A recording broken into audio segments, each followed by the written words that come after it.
Arun Hanuman YouTube ಚಾನಲ್ಗೆ ಸ್ವಾಗತ. ನಾನು ನಿಮ್ಮ ಅರುಣ್ ಹನುಮಾನ್. ಆತ್ಮೀಯ ವಿದ್ಯಾರ್ಥಿಗಳೇ, ಇವತ್ತಿನ ತರಗತಿಯಲ್ಲಿ ನಾವು ಕನ್ನಡ ಗ್ರಾಮರ್ ಬಗ್ಗೆ ತಿಳಿದುಕೊಳ್ಳೋಣ. ಹಲವಾರು ಸಾಮಾನ್ಯ ಜ್ಞಾನದಲ್ಲಿ ಪರೀಕ್ಷೆಗಳು ಕನ್ನಡ ಗ್ರಾಮರ್ ಬಗ್ಗೆ ಬರುತ್ತವೆ. ಅದರ ಬಗ್ಗೆ ಸರಳವಾಗಿ ರೀತಿಯಲ್ಲಿ ತಿಳಿದುಕೊಳ್ಳೋಣ. ಕಲಿಯಕ್ಕೆ ಕೋಟಿ ಭಾಷೆ ಆದರೆ ಆಡೋ ಭಾಷೆ ಒಂದೇ. ಯಾವುದು? ಕನ್ನಡ ಕನ್ನಡ ಕನ್ನಡ. ಎಲ್ಲಾದರಿರು ಎಂತೆಲ್ಲಾದರಿರು ಎಂದೆಂದಿಗೂ ನೀ ಕನ್ನಡವಾಗಿರು, ಕನ್ನಡವೇ ಸತ್ಯ ಕನ್ನಡವೇ ನಿತ್ಯ ಎಂದೆಂಬ ಮಾತಿನಂತೆ ಇವತ್ತಿನ ತರಗತಿಯಲ್ಲಿ ನಾವು ಕನ್ನಡದ ಹಲವಾರು ರೀತಿಯಲ್ಲಿ ಪರೀಕ್ಷೆಯಲ್ಲಿ ಒಂದು ವ್ಯಾಕರಣ ಸಂಬಂಧಪಟ್ಟ ಪ್ರಶ್ನೆಗಳು ಬರ್ತವೆ.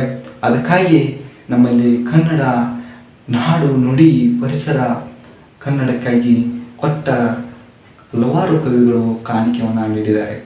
ಅದೇ ರೀತಿ ಸಂಪೂರ್ಣ ಕನ್ನಡ ವ್ಯಾಕರಣವನ್ನು ಈ ತರಗತಿಯಲ್ಲಿ ತಿಳಿದುಕೊಳ್ಳೋಣ.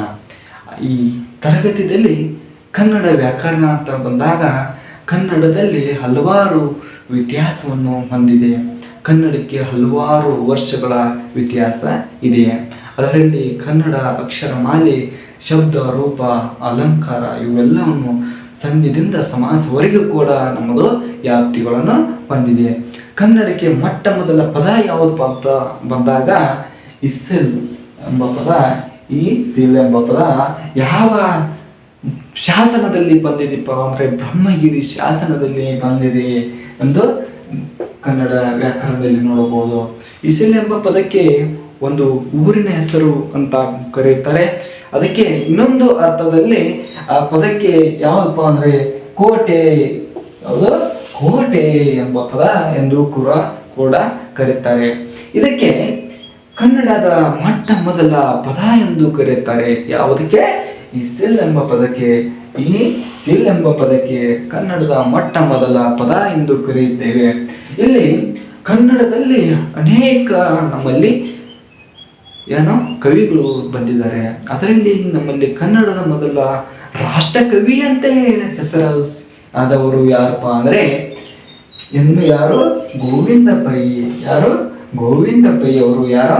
ಕನ್ನಡದ ಮೊದಲ ರಾಷ್ಟ್ರ ಕವಿ ಅಂತ ಅವರನ್ನ ಕರೀತಾರ.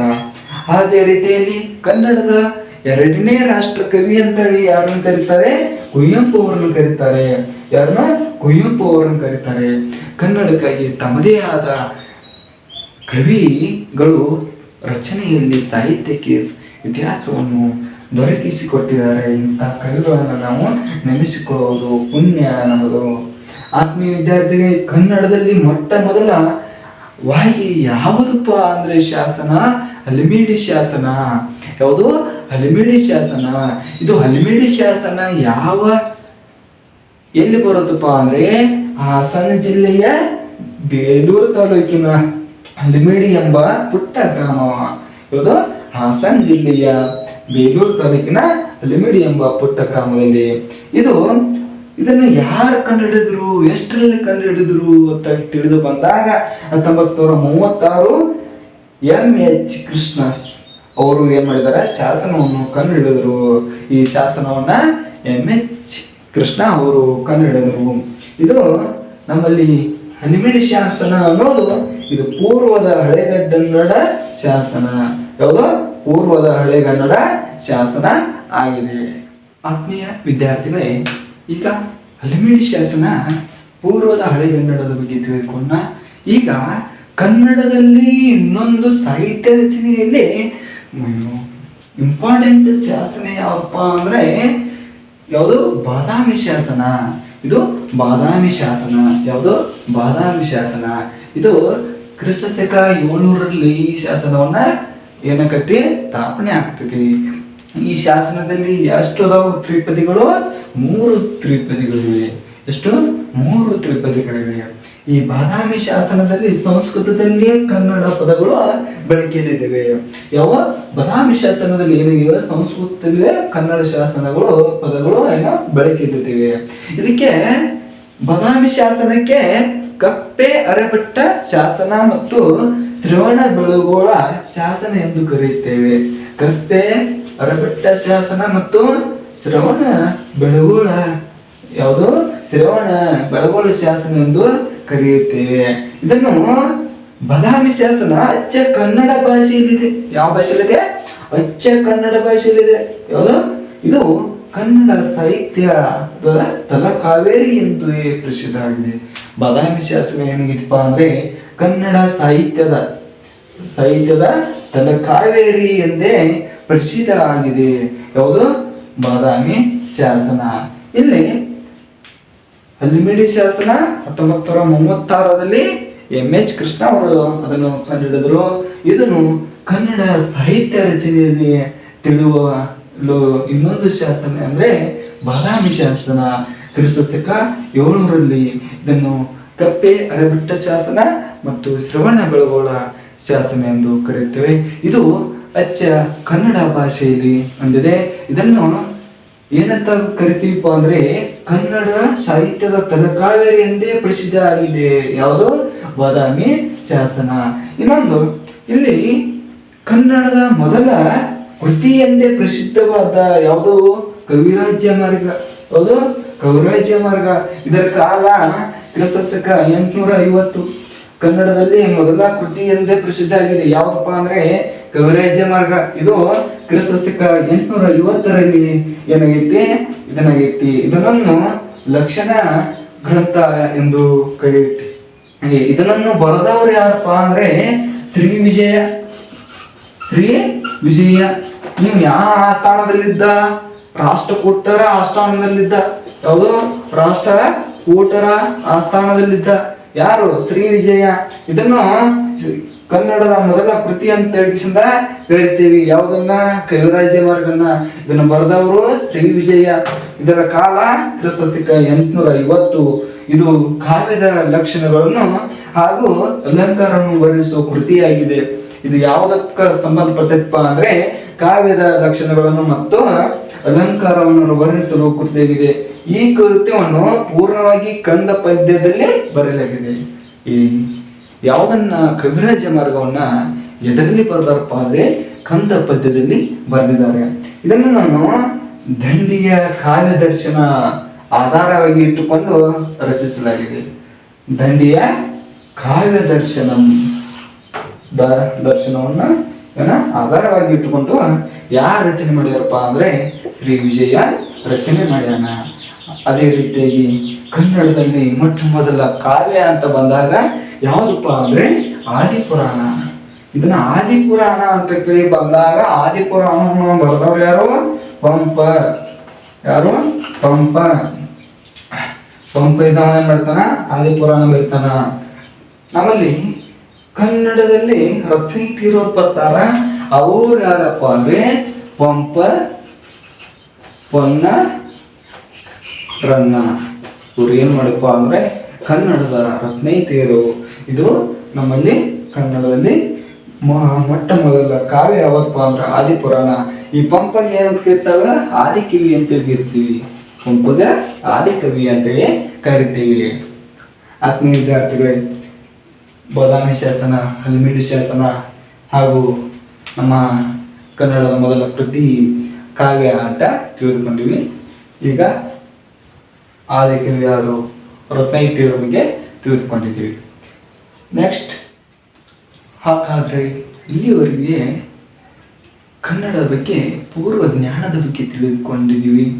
ಈಗ ಕನ್ನಡದ ಬಗ್ಗೆ ಅಕ್ಷರ ವಿಜ್ಞಾನದ ಬಗ್ಗೆ ಮತ್ತು ನುಡಿಗಳ ಬಗ್ಗೆ ಒಬ್ಬರಿಂದ ಮತ್ತೊಬ್ಬರಿಗೆ ಯಾವ ರೀತಿ ವ್ಯಾಖ್ಯೆ ಮಾಡಬೇಕಾದ್ರೆ ಅಕ್ಷರ ಮುಖ್ಯ ಪಾತ್ರವನ್ನು ವಹಿಸ್ತದೆ. ಇಲ್ಲಿ ಕನ್ನಡ ವರ್ಣಮಾಲೆ ಅನ್ನೋ ಅಕ್ಷರಗಳಂದಾಗ ಕನ್ನಡ ವರ್ಣಮಾಲೆ ಅಂತ ಬರ್ತೇವೆ. ಕನ್ನಡ ವರ್ಣಮಾಲೆ ಬಂದಾಗ ಕೇಸಿರಾಜನ ಶಬ್ದಮಣಿ ದರ್ಪಣ. ಕೇಸಿರಾಜನ ಏನ್ ಮಾಡ್ತಾನಪ್ಪ ಅಂದ್ರೆ ಶಬ್ದಮಣಿ ದರ್ಪಣದಲ್ಲಿ ಅವನ ವರ್ಣಮಾಲೆಗಳನ್ನು ಕಾಣಬಹುದು. ಇಲ್ಲಿ ಕೇಸಿರಾಜನ ಕನ್ನಡದ ಮೊದಲ ಕೇಸಿರಾಜ ಏನ್ ಮಾಡ್ತಾನಪ್ಪ ಅಂದ್ರೆ 47 ಅಕ್ಷರಗಳನ್ನು ಒಳಗೊಂಡೈತಿ. ಎಲ್ಲಿ? ಎದ್ರೊಳಗ? ಶಬ್ದಮಣಿ ದರ್ಪಣದೊಳಗ. ಆದ್ರೆ ಈಗ ಪ್ರಸ್ತುತವಾಗಿ ನಮ್ಮಲ್ಲಿ ಕನ್ನಡದ ವರ್ಣಮಾಲೆಗಳ ಸಂಖ್ಯೆ ಎಷ್ಟಂದಾಗ 49. ಎಷ್ಟು? 49. ಇವನನ್ನ ಶಬ್ದಮಣಿ ದರ್ಪಣ ಅಂತ ದಲ್ಲಿ 47 ಅಕ್ಷರಗಳನ್ನು ಹೊಂದಿದೆ. ಅದರಲ್ಲಿ ಕನ್ನಡದಲ್ಲಿ ಪ್ರಸ್ತುತವಾಗಿ 49 ಅಕ್ಷರಗಳನ್ನ ಒಳಗೊಂಡಿದೆ. ಇದರಲ್ಲಿ ನೋಡಿ ಅವು ಯಾವ್ಯಾವು ಅಂದಾಗ ಅವುಗಳೆಂದರೆ ಅ ಅ ಅ ಈಗ ನೋಡಿಲಿ ಅನ್ನ ಅನ್ನ ಬಂದಾಗ ಈ ಅಕ್ಷರವು ಒಂದಕ್ಕೊಂದು ಏನೋ ಇರುತ್ತವ, ಒಂದು ಪದ ಆಗಿ ಬರ್ತವ. ಅವು ಒಂದ ಅಕ್ಷರ ಇಲ್ಲ ಅಂದ್ರೆ ಏನಾಗುತ್ತದ, ಅದು ಪದ ಆಗುವುದಿಲ್ಲ. ಅದಕ್ಕಾಗಿ ಇಲ್ಲಿ ಏನಾಗೈತಿ ಅವುಗಳು ಆ ಈ ಉ ಊ ರು ಏ ಐ ಓ ಓ ಔ ಇವುಗಳು ಸ್ವರಗಳು. ನೆಕ್ಸ್ಟ್ ಇವು ಕ ಕ ಗ ಗ ನ ಚ ಛ ಜ ಜ ನ ತ ಸಾರಿ ಟ ಟ ಡ ಡ ನ ತ ತ ದ ದ ನ ಪ ಪ ಪ ಮ ಮ ಯ ರ ಲ ವ ಶ ಶ ಸ ಹ ಳ. ಇವೆಷ್ಟು ಅಕ್ಷರಗಳಪ್ಪ ಅಂದ್ರೆ 49 ಅಕ್ಷರಗಳನ್ನ ಒಳಗೊಂಡೈತಿ. ಇವು ಕನ್ನಡ ನಮ್ಮಲ್ಲಿ ಕೆ.ಸಿ. ರಾಜನ ಶಬ್ದಮಣಿ ದರ್ಪಣದಲ್ಲಿ ಎಷ್ಟು ಇವು ಅಕ್ಷರಗಳನ್ನು ಒಳಗೊಂಡಿದ್ದೀವಿ. ಇಲ್ಲಿವರೆಗೆ 49 ಅಕ್ಷರಗಳ ಯಾವ್ಯಾವ ನೋಡಿದ್ವಿ. ಇದರಲ್ಲಿ ಇನ್ನು ಮುಂದೆ ಪ್ರಕಾರಗಳು ಅಂತ ಬರ್ತಾವ. ಅವು ಯಾವುವು ಅಂತ ಕೇಳಿದಾಗ ಕನ್ನಡ ವರ್ಣಮಾಲೆಯಲ್ಲಿ ಮುಖ್ಯವಾಗಿ 3 ಪ್ರಕಾರಗಳಿವೆ. ಅವು ಯಾವುವು? ಎಷ್ಟು? 49 ಅಕ್ಷರಗಳಿವೆ. ಅದರಲ್ಲಿ ಎಷ್ಟು? 3 ಪ್ರಕಾರಗಳಲ್ಲಿ ನಾವು ನೋಡಬಹುದು. ಅದರಲ್ಲಿ ಒಂದನೇದು ಯಾವುದಪ್ಪ ಅಂದ್ರೆ ಸ್ವರಗಳು, ಎರಡನೇದು ವ್ಯಂಜನಗಳು, 3 ಯೋಗ ವಾಹಗಳು. ಅದರಲ್ಲಿ ಸ್ವರಗಳಲ್ಲಿ ಎಷ್ಟು ಅಕ್ಷರಗಳಿದಾವ ಅಂದಾಗ 13 ಅಕ್ಷರಗಳನ್ನು ಕಾಣಬಹುದು. ಎಷ್ಟು? 13 ಅಕ್ಷರಗಳನ್ನು ಕಾಣಬಹುದು. ವ್ಯಂಜನಗಳಲ್ಲಿ 34 ಅಕ್ಷರಗಳು, ಯೋಗವಾಹಗಳಲ್ಲಿ 2. ಇವಷ್ಟು ಕೂಡಿದಾಗ ಎಷ್ಟಾಗತ್ತೆ? 40. ಪ್ರಸ್ತುತವಾಗಿ 49 ಅಕ್ಷರಗಳನ್ನ ಕಾಣಬಹುದು. ಇದರಲ್ಲಿ ಒಂದೊಂದಾಗಿ ಯಾವುದನ್ನ ಈಗ ಸ್ವರಗಳು ಮತ್ತು ವ್ಯಂಜನಗಳನ್ನು, ಯೋಗವಾಹಗಳನ್ನ ಒಂದೊಂದಾಗಿ ಬಿಡಿಸುತ್ತಾ ಹೋಗೋಣ. ಆತ್ಮೀಯ ವಿದ್ಯಾರ್ಥಿಗಳೇ, ಇಲ್ಲಿವರೆಗೆ ವರ್ಣಮಾಲೆ ಅಕ್ಷರ ಬಗ್ಗೆ ತಿಳ್ಕೊಂಡಿವಿ. ಅದರಲ್ಲಿ 3 ಪ್ರಕಾರಗಳು ತಿಳ್ಕೊಂಡಿವಿ. ಒಂದನೇದು ಸ್ವರಗಳು. ಯಾವುದು? ಸ್ವರಗಳು. ಸ್ವರಗಳು ಅಂದಾಗ ಇದು ಏನ್ ಮಾಡ್ತದಪ್ಪ ಅಂದ್ರೆ ಸ್ವತಂತ್ರವಾಗಿ, ಯಾವುದು? ಸ್ವತಂತ್ರವಾಗಿ ಉಚ್ಚರಿಸಲ್ಪಡುವ ಅಕ್ಷರಗಳು ಏನಂತೀವಿ? ಸ್ವರಗಳು ಎಂದು ಕರೀತೀವಿ. ಇನ್ನ ಈ ಅ ಒಂದು ಅಕ್ಷರ ಇದು ಕೇವಲ ಕೆಲವು ಸಮಯದಲ್ಲಿ ನಿಮಿಷನಲ್ಲಿ ಏನು ಮಾಡ್ತದಪ್ಪ ಅಂದ್ರೆ ಸ್ವತಂತ್ರವಾಗಿ, ಅದಕ್ಕೆ ಬೇರೆ ಏನು ಪದ ಸ್ವತಂತ್ರವಾಗಿ ಏನು ಮಾಡ್ತದಪ್ಪ ಅಂದ್ರೆ ಮತ್ತೊಂದು ಯಾವುದು ಪದ ಇದನ್ನಾಗಲಿಲ್ಲ. ಒಂದು ಕೇವಲವಾಗಿ ಸ್ವತಂತ್ರವಾಗಿ ಏನು ಮಾಡ್ತದಪ್ಪ ಅಂದ್ರೆ ಉಚ್ಚರಿಸಲ್ಪಡುವ ಅಕ್ಷರಗಳು ಏನಂತೀವಿ? ಸ್ವರಗಳು ಎಂದು ಕರೆಯುತ್ತೇವೆ. ಈ ಸ್ವರಗಳಲ್ಲಿ ಒಟ್ಟು ಎಷ್ಟು ಅದಾವಪ್ಪ ಅಂದ್ರೆ 13. ಎಷ್ಟು? 13 ಸ್ವರಗಳಿವೆ. ಯಾವ್ಯಾವು? ಅ ಆ ಇ ಉ ಊ ರು ಏ ಐ ಓ ಓ ಔ. ಒಟ್ಟು ಎಷ್ಟು ಅದಾವಪ್ಪ ಅಂದ್ರೆ ಅದಿಂದ ಅವರಿಗೆ 13 ಸ್ವರಗಳನ್ನ ಹೊಂದೈತಿ. ಇವು ಸ್ವರಗಳಲ್ಲಿ ಇವನನ್ನ ಇನ್ನೊಂದು ಯಾವ್ದು ಕರಿತಾರಪ್ಪ ಅಂದ್ರೆ ಸ್ವರಾಕ್ಷರಗಳು ಅಂತ ಕರಿತೀವಿ. ಇವನನ್ನ ಸ್ವರಾಕ್ಷರಗಳು ಅಂತ ಕರಿತೀವಿ. ಸ್ವತಂತ್ರವಾಗಿ ಉಚ್ಚರಿಸಲ್ಪಡುವ ಏನಂತೆ ಅಕ್ಷರಗಳಿಗೆ ಏನಂತೀವಿ? ಸ್ವರಗಳು ಎಂದು ಕರೀತೇವೆ. ಸ್ವರಗಳಲ್ಲಿ 13 ಅಕ್ಷರಗಳಿವೆ. ಅದರಲ್ಲಿ ಸ್ವರಗಳಲ್ಲಿ ಎಷ್ಟು ವಿಧಗಳಿವೆ ಅಂದಾಗ 3 ಪ್ರಕಾರಗಳಿವೆ. ಎಷ್ಟು? 3 ಪ್ರಕಾರಗಳಿವೆ. ಅದರಲ್ಲಿ ಹ್ರಸ್ವ ಸ್ವರ, ಯಾವುದು? ಹ್ರಸ್ವ ಸ್ವರ ಮತ್ತು ದೀರ್ಘ ಸ್ವರ, ಪ್ಲುತ್ವ ಸ್ವರ. ಇದರಲ್ಲಿ ಹ್ರಸ್ವ ಸ್ವರ ಅಂದಾಗ ಯಾವುದು ಒಂದು ಮಾತ್ರ ಕಾಲದಲ್ಲಿ ಉಚ್ಚರಿಸಲ್ಪಡುವ ಅಕ್ಷರಗಳನ್ನು ಏನಂತೀವಿ? ಹ್ರಸ್ವ ಸ್ವರ ಅಂತ ಕರಿತೀವಿ. ಯಾವುದು? ಹ್ರಸ್ವ ಸ್ವರ ಅಂತ ಕರಿತೀವಿ. ಇವುಗಳಲ್ಲಿ ಹ್ರಸ್ವ ಸ್ವರ, ದೀರ್ಘ ಸ್ವರ, ಪ್ಲುತ್ವ ಸ್ವರ. ಹ್ರಸ್ವ ಸ್ವರ ಅಂದ್ರೆ ಒಂದು ಮಾತ್ರ ಕಾಲದಲ್ಲಿ ಉಚ್ಚರಿಸಲ್ಪಡುವ ಅಕ್ಷರಗಳು ಏನಂತೀವಿ? ಹ್ರಸ್ವ ಸ್ವರ ಎಂದು ಕರೀತೇವೆ. ಅವು ಅ, ಇ, ಉ, ರು, ಎ, ಓ. ಇವು ಒಟ್ಟು ಎಷ್ಟು ಅಕ್ಷರಗಳಿವಪ್ಪ ಅಂದರೆ 6 ಅಕ್ಷರಗಳಿವೆ. ಎಷ್ಟು? 6. ಯಾವ ಹ್ರಸ್ವ ಸ್ವರಗಳು ಎಷ್ಟವ? 6 ಇವೆ. ಇದರಲ್ಲಿ ನೆಕ್ಸ್ಟು ದೀರ್ಘ ಸ್ವರ. ದೀರ್ಘ ಸ್ವರಗಳು ಅಂದಾಗ 2 ಮಾತ್ರ ಕಾಲದಲ್ಲಿ ಉಚ್ಚರಿಸಲ್ಪಡುವ ಅಂದ್ರೆ ಅವನ್ನ ಏನದ 2 ಮಾತ್ರ ಕಾಲದಲ್ಲಿ ಉಚ್ಚರಿಸಲ್ಪಡುವ ಅಕ್ಷರಗಳಿಗೆ ಏನಂತೇವೆ? ದೀರ್ಘ ಸ್ವರ ಎಂದು ಕರೆಯುತ್ತೇವೆ. ಎಕ್ಸಾಂಪಲ್ ಉದಾಹರಣೆಗಳಿಗೆ ಇಲ್ಲಿ ಎಷ್ಟು ಅದಾವಪ್ಪ ಅಂದ್ರೆ ಒಟ್ಟು 7 ದೀರ್ಘ ಸ್ವರಗಳಿವೆ. ಎಷ್ಟು? ಅಷ್ಟು 7 ದೀರ್ಘ ಸ್ವರವಿವೆ. ಅದರಲ್ಲಿ ಯಾವ? ಆ, ಈ, ಓ, ಎ, ಐ, ಓ, ಔ. ಇವು ಏನಪ್ಪ ಅಂದ್ರೆ ದೀರ್ಘ ಸ್ವರಗಳನ್ನ ಕಾಣಬಹುದು. ನೆಕ್ಸ್ಟ್ ಯಾವುದು? ವೃತ್ವ ಸ್ವರಗಳು. ಇವು ಹೆಚ್ಚು ಏನ್ ಮಾಡ್ತಾವಪ್ಪ ಅಂದ್ರೆ ಬರವಣಿಗೆ ಬಳಕೆಯಲ್ಲಿ ಹೆಚ್ಚು ಇವು ಬರ್ತವೆ. ಯಾವ? ವೃತ್ವ ಸ್ವರಗಳು. ಇವು ಅತಿ ಹೆಚ್ಚು ಯಾವ ಕ್ವಶನ್ ಅರೈಸ್ ಆಗಂಗಿಲ್ಲ.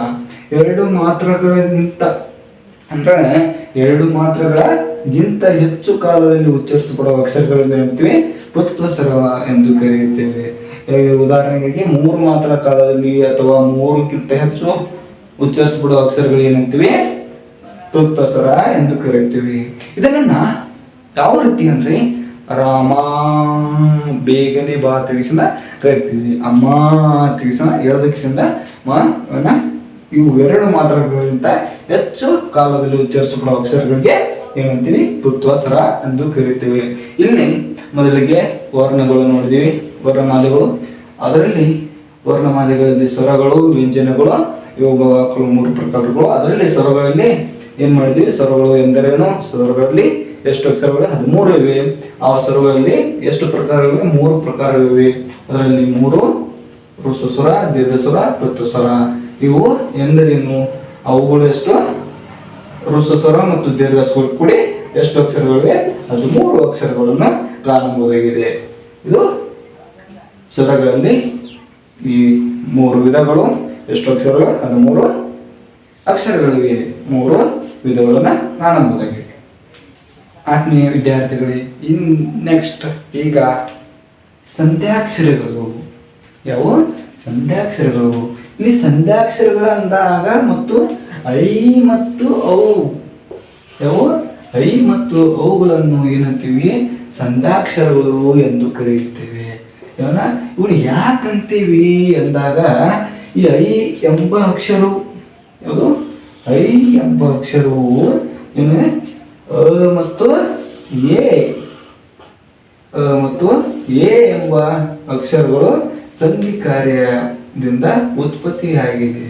ಇದರಿಂದ ಅ ಮತ್ತು ಎ ಅಕ್ಷರಗಳು ಏನಾಗಿರುವ ಸಂಧಿ ಕಾರ್ಯಾಗಿ ನಿಂದಾಗಿದೆ. ಇವಕ್ಕ ಏನಂತೀವಿ? ಸಂಧ್ಯಾಕ್ಷರ. ಐ ಅನ್ನೋದು ಒಂದು ಸಂಧ್ಯಾಕ್ಷರ. ಇನ್ನು ನೆಕ್ಸ್ಟ್ ಐ ಇದೇನಾಗಿತ್ತಪ್ಪ ಅಂದ್ರೆ ಐ ಎಂಬ ಅಕ್ಷರವು ಅ ಮತ್ತು ಓ ಎಂಬ ಅಕ್ಷರಗಳ ಸಂಧಿ ಕಾರ್ಯ ಆಗಿ ಉತ್ಪತ್ತಿಯಾಗೈತಿ. ಇವು ಅ ಮತ್ತು ಓಗಳು ಕೂಡ ಏನಾಗಿದೆ? ಸಂಧಿ ಕಾರ್ಯಾಗಿ ಉತ್ಪತ್ತಿಯಾಗೈತಿ. ಇವನನ್ನ ಏನಂತೀವಿ? ಮತ್ತು ಐ ಮತ್ತು ಓವನ್ನ ಏನಂತೀವಿ? ಸಂಧ್ಯಾಕ್ಷರಗಳು ಅಂತ ಕರಿತೀವಿ. ಸಂಧ್ಯಾಕ್ಷರಗಳು ಎಷ್ಟು ಕೇಳಬಹುದು? ಎಷ್ಟು? 2 ಸಂಧ್ಯಾಕ್ಷರಗಳನ್ನು ನೋಡ